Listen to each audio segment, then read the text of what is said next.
प्रिय विद्यार्थियों, आप सभी का हिंदी क्लास में स्वागत है।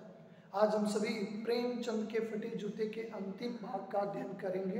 पूर्व के भागों में देखा कि किस प्रकार हरशंकर परसाई बताने की कोशिश की है कि मेरे साहित्यिक पुरोधा, आप जूता क्यों नहीं बदल लेते। फोटो खिंचाने के लिए लोग क्या क्या नहीं समर्पण करते हैं, तो आप एक जूता क्यों नहीं व्यवस्था कर पाए।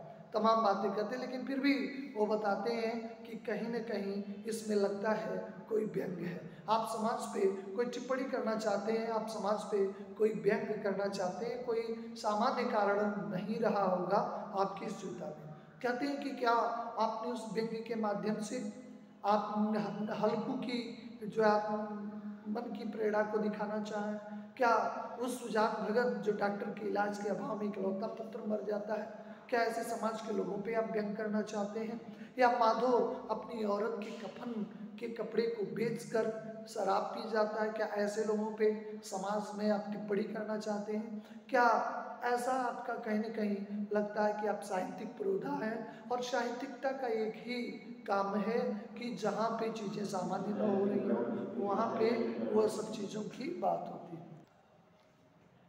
जो चीज़ें सामान्य घटनाएं हों या विशिष्ट घटनाएं हों, साहित्यकार की नज़रों से बच नहीं सकती हैं। तो हम सभी पेज नंबर 63 से आगे थे। कहते हैं कि तुम्हारा जूता देखता हूँ फट गया हो। कैसे फट गया?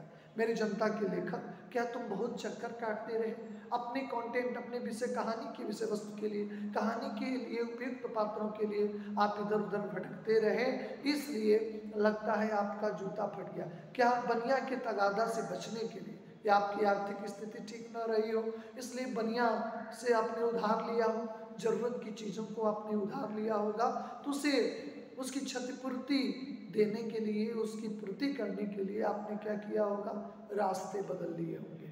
या आप उसकी दुकान, क्योंकि उधार एक बड़ी शर्मनाक चीज़ होती है, क्योंकि व्यक्ति के संबंध यानी उधार प्रेम की कैंची होती है। यानी जब आप किसी से उधार लीजिए तो संबंध क्या हो सकते हैं, आपके संबंध खराब हो सकते हैं, क्योंकि उधार प्रेम की कैंची होती है। तो यही दर्शाना चाहते हैं हरशंकर परसाई जी कि लगता है कि आपने किसी दुकान से उधार ले लिया है, इसलिए उस तगादे से बचने के लिए आप रास्ते को बदल देते हैं, तो रास्ते दूरी ज़्यादा पड़ जाता है, इसलिए चलते चलते आपका जूता जो है घिस गया होगा।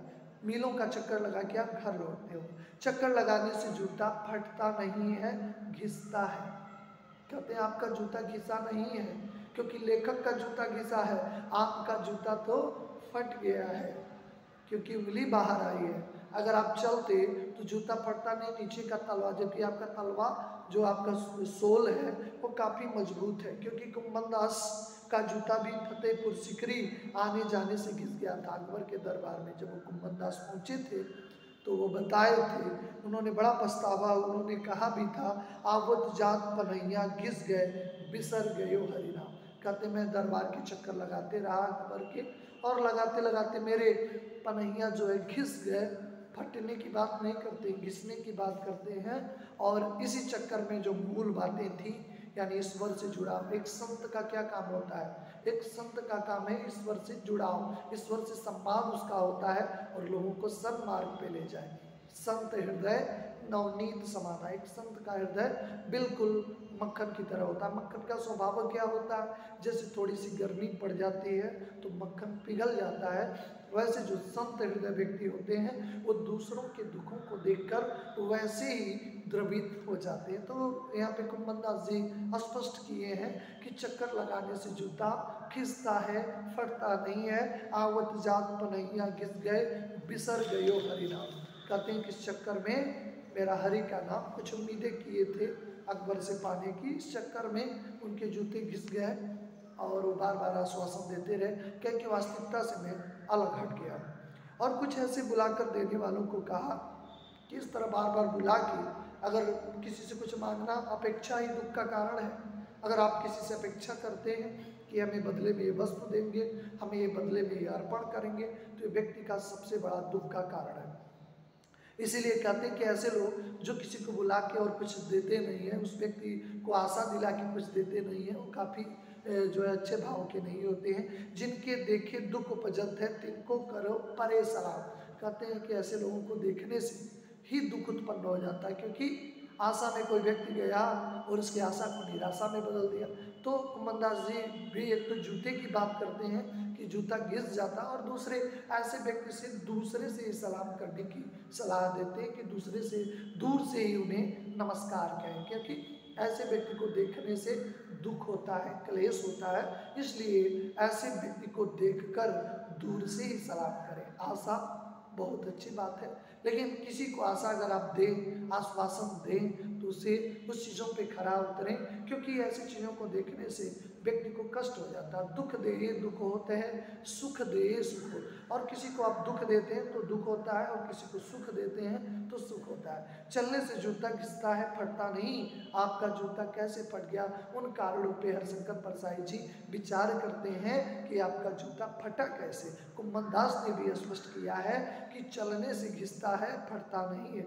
मुझे लगता है कि तुम किसी सख्त चीज़ को ठोकर मारते रहे हो, कोई चीज़ को परत दर परत सदियों से जम गई है, उसे शायद तुमने ठोकर मार मार कर अपना जूता फाड़ लिया। बहुत बड़ी बात कहते हैं हरिशंकर परसाई कि कुछ टीला बन गया है, यानी ठोकरें, जब तक व्यक्ति को ठोकरें नहीं लगती हैं व्यक्ति संभलता नहीं है। ठोकरें भी जरूरी है।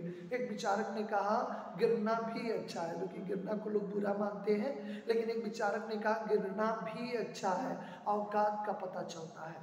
गिरना भी अच्छा है, औकात का पता चलता है। बढ़ते हैं हाथ उठाने को, अपनों का पता चलता है, कि अपनों का पता चलता है। कहते हैं लगता है कि शायद कोई टीला जम गया है समाज में, कोई मानसिकता का, कोई रूढ़िवादिता का, कोई ऐसी संकीर्ण मानसिकता का कोई टीला जड़ गया, शायद तुमने उस पर अपना जूता आजमाया। बहुत बड़ा व्यक्त करते हैं हरिशंकर परसाई जी कि लगता है कि उस टीले पे आपने जो है उस पर आपने ठोकरें मारी होंगी, कि आपने उस पर ठोकरें मारने का काम किए होंगे, इसलिए ये सारी दिक्कतें। तुम बचकर बगल से भी निकल सकते हो। बहुत सारे समाज में कौन सी गतिविधियाँ होती हैं, लोग ध्यान ही नहीं देते। लोग कहते हैं क्या मतलब है दूसरे के कन्फ्लिक्ट, दूसरे के झगड़ों में ना पड़ो, ये समाज की नीति है। अपने से मतलब रखता है, मतलब कि इस दुनिया में कौन किसका होता है, जिसे समझो अपना वही बेगाना होता है। समझने की भूल कर देते हैं लोग। तो आज सामान्य रीति है कि लोग किसी से वही मतलब रखते हैं जो उनके कामों में काम खत्म, मतलब खत्म। इसलिए कहते हैं कि तुम चाहते तो उस टीले से बगल से भी निकल सकते हो। टीलों से समझौता भी हो सकता है। व्यक्ति जब हार जाता है स्थिति परिस्थितियों से तो समझौता कर लेता है। सभी नदियाँ पहाड़ थोड़े फोड़ती हैं, सभी नदियाँ निकलती हैं। क्या नदियाँ पहाड़ों से संघर्ष करती हैं? नहीं करती हैं। कोई रास्ता बदलकर घूमकर तो भी जाती हैं, पहाड़ों से संघर्ष नहीं करती हैं। कुछ नदियाँ पहाड़ों को चीर के निकलती हैं, टुकड़े करके, इतना वेग होता है। तुम समझौता नहीं कर सकी, क्या जरूरत थी उस पर ठोकर मारने? क्या तुम्हारी कमजोरी थी, या होरी की जो कमजोरी थी वह हमेशा जो है बनना चाहता था, किसानी करना चाहता था, लेकिन अंत में जब उसकी फसलें चढ़ ली तो मजदूर बनने पे हो गया, क्योंकि उसे अपने सम्मान की चिंता थी।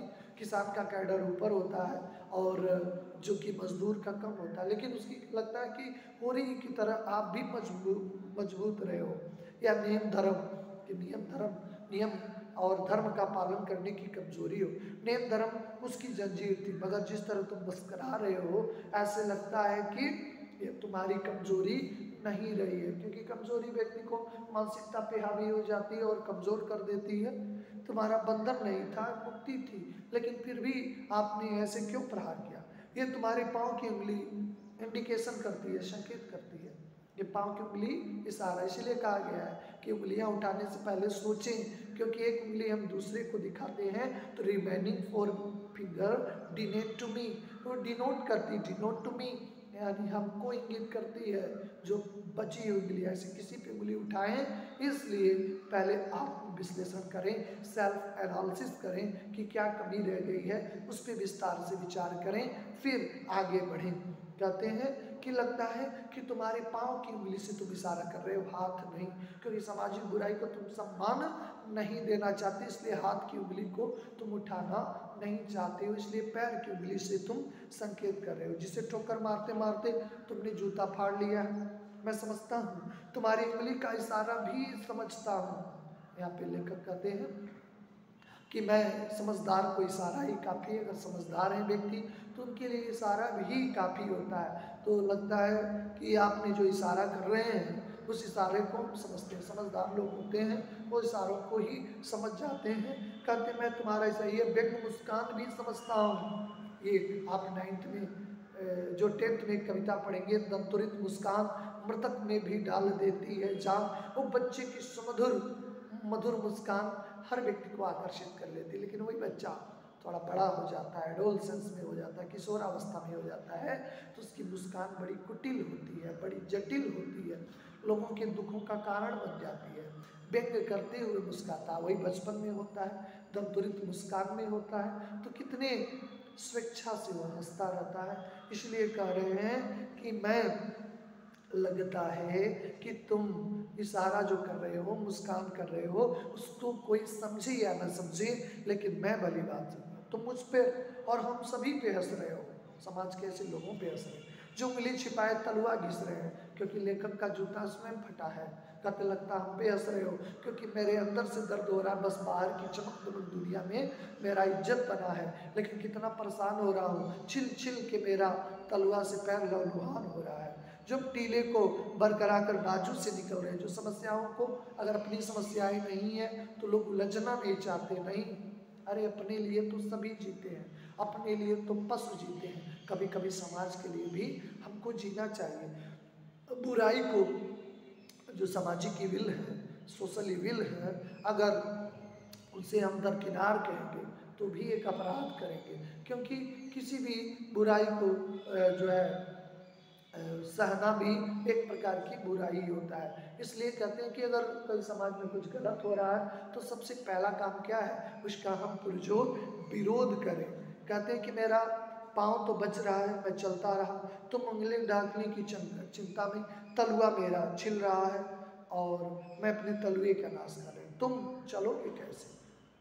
मेरा चलना बड़ा मुश्किल हो रहा है, तुम तो स्वच्छंदता पूर्वक चले।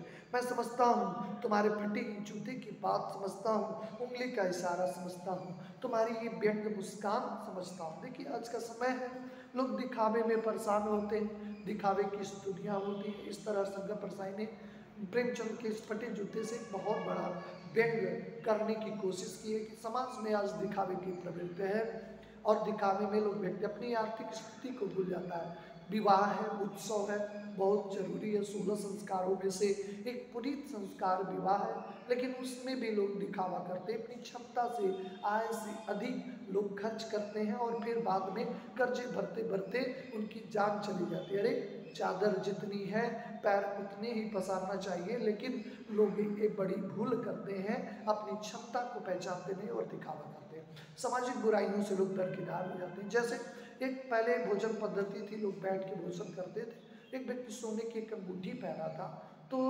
वह जो भी लोग थे उनको हमेशा कहता था आपको पूरी चाहिए, आपको सब्जी चाहिए। क्यों? क्योंकि वो खिलाने पे कम ध्यान उस अंगूठिका पे ध्यान था, उस अंगूठी पे ध्यान था कि लोग देखें। आज तो आम बात हो गई है, अगर व्यक्ति की आर्थिक स्थिति है तो उसके पास गोल्ड हो सकते हैं, लेकिन उस जमाने की बात है कि जब लोगों के पास कम हुआ करते थे या सीमित साधन होते थे, तब वो हमेशा करता आपको क्या चाहिए, बैठ के खिलाने की परंपरा थी और अच्छी भी थी, क्योंकि उस समय भोजन को बैठ के ही आयुर्वेद कहता है अगर हमें भोजन बैठ के ही ग्रहण करना चाहिए, क्योंकि बैठ के ग्रहण करने से व्यवस्थित भोजन हम करते हैं, वो सुपाच्य होता है और तमाम हमारी जो है तमाम रस जो होते हैं हमारे पाचन प्रक्रिया में पहुंचते हैं और भोजन सुपाच्य होता है, शरीर को लगता है। तो बैठ के भोजन एक अच्छी पद्धति थी, लेकिन लोग पूछ पूछ के खिलाते थे, बड़े प्रेम भाव था, एक पूड़ी ले लीजिए या करिए। तो ऐसे व्यक्ति तो खिलाना कम उद्देश्य था और उस अंगूठी का इशारा बड़ा उद्देश्य था। तो बार बार कह रहा था आपको क्या चाहिए, आपको क्या चाहिए। एक व्यक्ति को चूंकि सोने का भुजादंड पहना था, लगता था कि इसका जवाब इसी के यानी 60-60 समाचार है, यानी जो व्यक्ति जैसा है उसको उसी भाषा में जवाब दें। जो प्रेमिस की भाषा समझता है उसे प्रेमी की भाषा में जवाब दे, और जो कठिन्य भाषा में जवाब देता है उसे कठिन्य भाषा में जवाब देना चाहिए, हमारे धर्मशास्त्र कहते हैं। तो उसने अपने शर्ट को खोल लिया और चूंकि सोने का यहाँ पे भुजा दंड पहना था, तो जब आया भाई साहब पूरी आप इस पे दे दीजिए। वो व्यक्ति शर्मसार हो गया, रियलाइज किया, महसूस किया कि इस तरह की गतिविधियाँ यानी दिखावे की गतिविधियाँ कितनी घातक होती हैं, दिखावे की प्रवृत्ति कितनी बुरी होती है, वो व्यक्ति समझ गया था। इसलिए प्रेमचंद भी बताना चाहते हैं कि इस दिखावे की दुनिया से परे होइए। सामाजिक बुराइयों से टीला का तुलना किया है हरिशंकर परसाई ने। लोग टीले से बगल होके निकल जाते हैं, ऐसा नहीं करना चाहिए, क्योंकि ऐसा करना उनके लिए अच्छा नहीं। आप सामाजिक जो बुराइयां हैं आप उसे विरोध करें, वो बुराइयों की उतनी औकात नहीं है, वो बुराइयां धराशायी होंगी और सभ्य समाज का निर्माण होगा। ये नहीं कि हम अपने तक सीमित रहें, अपने तक कभी भी सीमित न रहें, क्योंकि आप उस बुराइयों का विरोध करें जो बुराइयां समाज के लिए घातक हो रही हैं।